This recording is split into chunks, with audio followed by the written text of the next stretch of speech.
एक लड़की Los Angeles में अपार्टमेंट में रुकती है। उस कम्युनिटी के लोग उससे बहुत ही अच्छा सलूक करते हैं और बहुत ही प्यार से पेश आते हैं, लेकिन जैसा वो सोच रही है वैसा बिल्कुल नहीं है और रियलिटी कुछ और ही है और उसकी लाइफ बहुत ही डिफिकल्ट होने वाली है।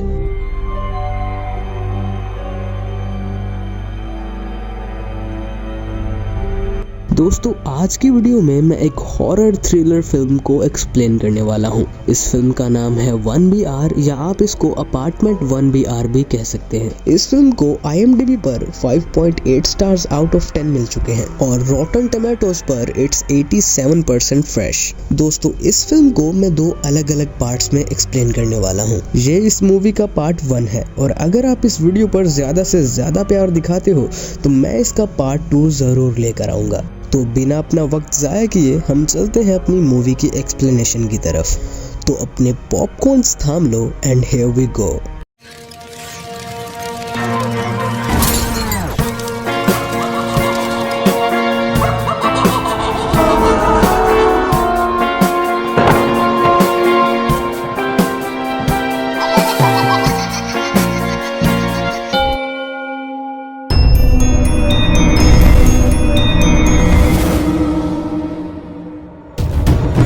मूवी के स्टार्ट में एक लड़की जिसका नाम सारा है घर से दूर रहने के लिए लॉस एंजलिस आती है और यहाँ वो एक अपार्टमेंट में रूम लेती है।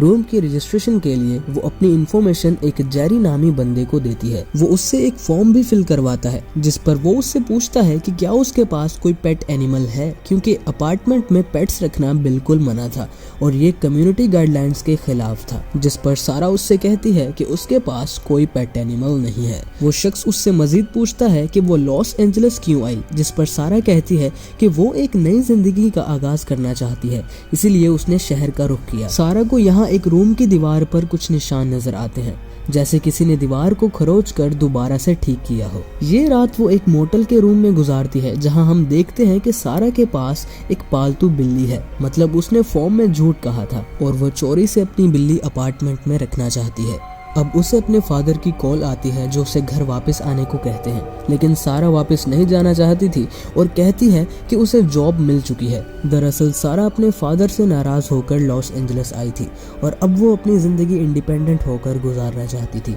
अगले दिन वो जॉब के लिए जाती है जहाँ उसकी दोस्ती एक लीजा नामी लड़की से होती है जो काफी इंडिपेंडेंट और बोल्ड किस्म की लड़की है। यहाँ सारा को उसी अपार्टमेंट की कम्युनिटी की तरफ से कॉल आती है जो कि उसे बताते हैं कि उसे रूम के लिए सेलेक्ट कर लिया गया है और वो आज अपने रूम में आकर रह सकती है। अब वो अपना सामान अपार्टमेंट में शिफ्ट करने लगती है, जिस दौरान वो अपनी पालतू बिल्ली को भी अपार्टमेंट में लेकर आती है। रास्ते में उसे एक लड़का मिलता है जिसका नाम ब्रैन है। वो उसकी मदद करने का पूछता है लेकिन सारा उसे मना कर देती है। जाते हुए ब्रैन उसे आज शाम बारबेक्यू पार्टी में इनवाइट करता है। शाम को एक बूढ़ी औरत जिसका नाम एडिथ है सारा को अपार्टमेंट के दूसरे लोगों से इंट्रोड्यूस करवाती है और वो उन लोगों से मिलकर काफी खुश होती है। इसी पार्टी में एक स्ट्रेंज आदमी सारा को एक बुक पढ़ने के लिए कहता है और उसे कहता है कि इस बुक ने उसकी जिंदगी बदल दी, लेकिन सारा वो बुक लेने से इनकार कर देती है और वो आदमी वहाँ से चला जाता है। अब सारा ब्रैन से मिलती है जहाँ वो ब्रैन से एडिथ के बारे में पूछती है, जिस पर ब्रैन उसे बताता है कि एडिथ यहाँ अकेली रहती है और उसकी कोई फैमिली नहीं है और उसकी देखभाल सब अपार्टमेंट वाले मिलकर करते हैं। यहाँ हम देखते हैं कि सारा के दिल में ब्रैन के लिए फीलिंग्स पैदा होने लगी है। पार्टी के बाद सारा एडिथ को लेकर उसके कमरे तक छोड़ने के लिए जाती है जहाँ वो एडिथ की फोटोज देखती है और उसे मालूम पड़ता है कि एडिथ जवानी में एक एक्ट्रेस थी और वो भी लॉस एंजलिस एक्ट्रेस बनने के लिए आई थी।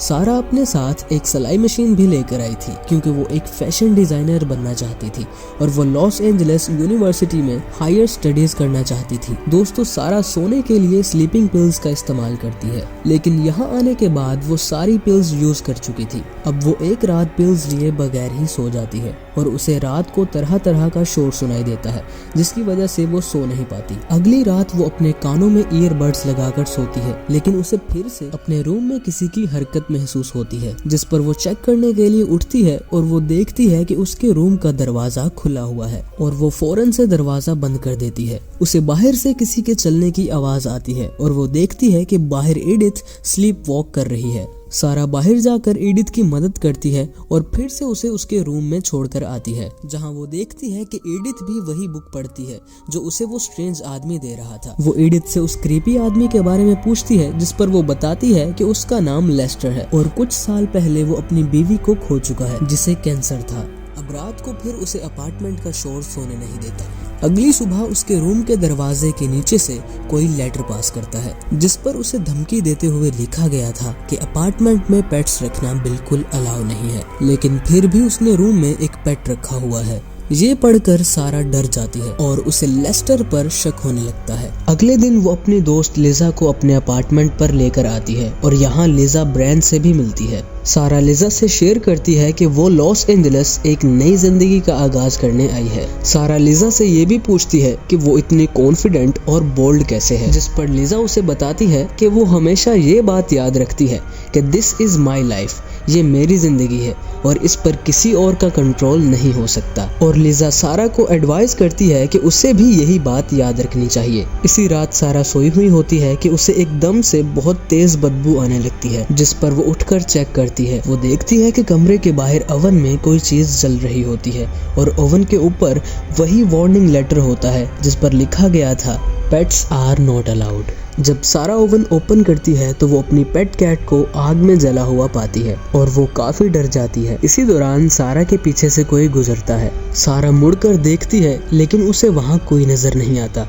एकदम पीछे से कोई हमला करता है और सारा को जबरदस्ती चेयर पर बांध देता है, जिसके बाद वो शख्स लाइट्स ऑन करता है और सारा देखती है कि वो शख्स और कोई नहीं बल्कि ब्रैन ही है। सारा उससे पूछती है कि वो ये सब क्या कर रहा है, लेकिन वो बिना कोई जवाब दिए अपने साथ लाए हुए एक केस में से एक इंजेक्शन निकालता है और वो सारा को बेहोश करने वाला था। सारा मदद के लिए चिल्लाती है लेकिन उसकी कोई नहीं सुनता। ब्रैन इंजेक्शन फिल कर रहा होता है कि सारा किसी तरह चेयर तोड़कर कमरे से बाहर भागती है। बाहर उसे एक नेग्रो लेडी मिलती है जिसे सारा मदद करने का कहती है और वहां से भागने का कहती है, लेकिन हम देखते हैं कि वो लेडी उल्टा ब्रैन की मदद करती है और वो भी ब्रैन के साथ मिली हुई होती है। ब्रैन सारा को इलेक्ट्रिक शॉक देकर स्टन कर देता है और उसे घसीटता हुआ ले जाता है। यहाँ सारा देखती है कि अपार्टमेंट के सभी लोग उसके साथ ऐसा होता हुआ देख रहे हैं, लेकिन कोई भी उसकी मदद करने के लिए नहीं बढ़ता, यानी वो सब लोग इसमें मिले हुए थे। इसके बाद वो सारा को एक कमरे में ले जाता है जहाँ सब लोग एक साथ होते हैं और ब्रैन उसे इंजेक्शन लगाकर बेहोश कर देता है। सारा को होश आता है तो वो अपने आप को एक बिल्कुल खाली रूम में पाती है और उस रूम की सभी विंडोज लकड़ी से कवर की गई थी और उसके कपड़े भी चेंज थे। इसके बाद कमरे में ब्रैन और जेरी आते हैं। सारा उनसे कहती है कि वो लोग उसे यहाँ बंद करके नहीं रख सकते, उसे ढूंढने के लिए कोई ना कोई तो जरूर आएगा, जिस पर जेरी उसे लिजा का वॉइस मैसेज सुनाता है जो कि उसे बुरा भला कह रही थी। दोस्तों, दरअसल उन्होंने सारा के फोन को हैक करके लिजा को मैसेजेस करके उसे सारा के खिलाफ कर दिया था और उसके सभी कॉन्टेक्ट्स का कनेक्शन उससे खत्म कर दिया था। मतलब अब उससे बचाने कोई नहीं आ रहा था। अब वो दोनों सारा को उस रूम की दीवार पर बने निशानों पर हाथ रखने को कहते हैं, जो कि वही निशान थे जो सारा ने फिल्म के शुरू पर यहाँ देखे थे। सारा ऐसा करने से इनकार करती है और वो दोनों उसको धमका कर ऐसा करने पर मजबूर करते हैं। वो कमरे में लेस्टर को लेकर आते हैं और सारा को उसकी हालत दिखाते हैं, जिसके कान जख्मी करके बंद कर दिए गए थे और उसकी आंख भी काफी जख्मी थी। जेरी उसे बताता है कि लेस्टर ने भी ऐसा करने से इनकार किया था और उन्होंने उसकी ये हालत बना दी। सारा डर जाती है और उसे मजबूरन वैसा करना पड़ता है। वो दोनों हाथ उन पॉइंट्स पर रख कर खड़ी हो जाती है। ब्रैन साइड पर लगी हुई लाइट्स की तरफ पॉइंट करके कहता है कि जब ये लाइट्स बंद होंगी तो सारा रेस्ट कर सकती है और इन लाइट्स के ऑन होते ही उसे दोबारा इसी तरह खड़ा होना होगा और वो दोनों उसे यहाँ लगे कैमरास के थ्रू देख रहे होंगे। इसके बाद वो दोनों वहाँ से चले जाते हैं। सारा एकदम टूट चुकी थी। थोड़ी देर बाद इस कमरे में लाउड म्यूजिक बजने लगता है, लेकिन इस म्यूजिक की आवाज कमरे से बाहर सुनाई नहीं दे रही थी, यानी वो रूम साउंड प्रूफ था। दोस्तों, काफी दिनों तक सारा की जिंदगी ऐसे ही गुजरती है।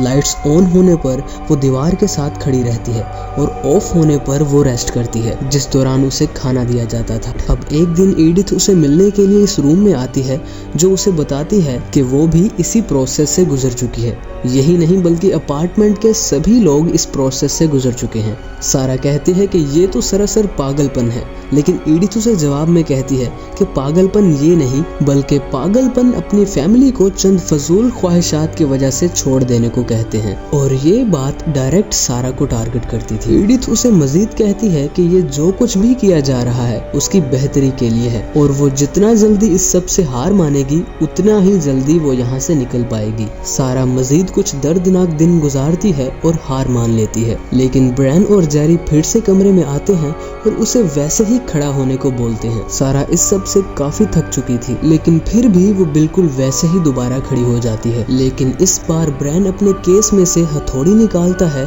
और सारा के हाथों पर कील ठोकने लगता है। यह सीन काफी दर्दनाक है और इवन के इसे देखने वाले भी फील कर सकते हैं। वो इसके दोनों हाथों पर कील ठोक कर वहाँ से चला जाता है। अब चाहे लाइट्स ऑन हो या ऑफ, उसे खड़े ही रहना था और अब वो और दर्द में पड़ गई। अब सारा हेल्यूसिनेट करने लगती है कि उसके फादर उसे घर वापस आने को कह रहे हैं और ये भी कि रूम की विंडोज ओपन हो चुकी हैं। सारा अपने हाथों को खींचकर दीवार से उतार लेती है, लेकिन विंडोज तो बिल्कुल बंद थी और रूम में उसके अलावा और कोई नहीं था। ये बस उसका ख्याल था, जिसके बाद वो वहीं बेहोश हो जाती है। अगले दिन ब्रैन और जेरी उसके पास रूम में आते हैं और उसे गले लगाकर मुबारकबाद देने लगते हैं और कहते हैं कि उसने ये प्रोसेस पास कर लिया है। इसके बाद वो उसका ख्याल रखते हैं। अब आखिर सारा उस कमरे से बाहर आ जाती है। यहाँ से उसे एक और कमरे में लेकर जाया जाता है जहाँ सारा को लाई डिटेक्टर पर उसके कुछ सीक्रेट्स पूछे जाते हैं, लेकिन सारा अपने सीक्रेट्स नहीं बता पाती, जिस पर जेरी उसे वही बुक पढ़ने के लिए देता है जो कि समथिंग लाइक कम्युनिटी डेवलपमेंट के बारे में थी। सारा अब वो बुक पढ़ने लगती है और वो लोग उस पर नजर रखे हुए थे। यहाँ सारा देखती है कि ये बुक किसी चार्ल्स एलरबी नामी डॉक्टर ने लिखी थी। दोस्तों, ये था मूवी का पार्ट 1, जिसमें हमने देखा कि एक लड़की सारा कैसे एक कम्युनिटी में ट्रैप होकर रह गई। इस मूवी के अगले पार्ट पर भी मैं एक वीडियो बनाऊंगा जिसमें हमें मालूम पड़ेगा कि ये कम्युनिटी किस तरह वर्क करती है और हमें इस कम्युनिटी के कुछ और सीक्रेट्स के बारे में पता चलेगा। और क्या सारा यहाँ से निकल पाएगी या हमेशा के लिए ट्रैप होकर रह जाएगी, ये जानने के लिए इस मूवी का अगला पार्ट देखना मत भूलिएगा। और वो ऑब्वियसली तभी आएगा जब आप इस वीडियो पर बहुत सारा प्यार दिखाओगे। तो अगर आपको वीडियो पसंद आई है तो अभी लाइक का बटन दबाओ और इस चैनल को सब्सक्राइब कर दो ताकि आने वाले पार्ट को आप देख सको। तो मुझे दीजिए इजाजत और मैं मिलता हूँ आपको अगली वीडियो में।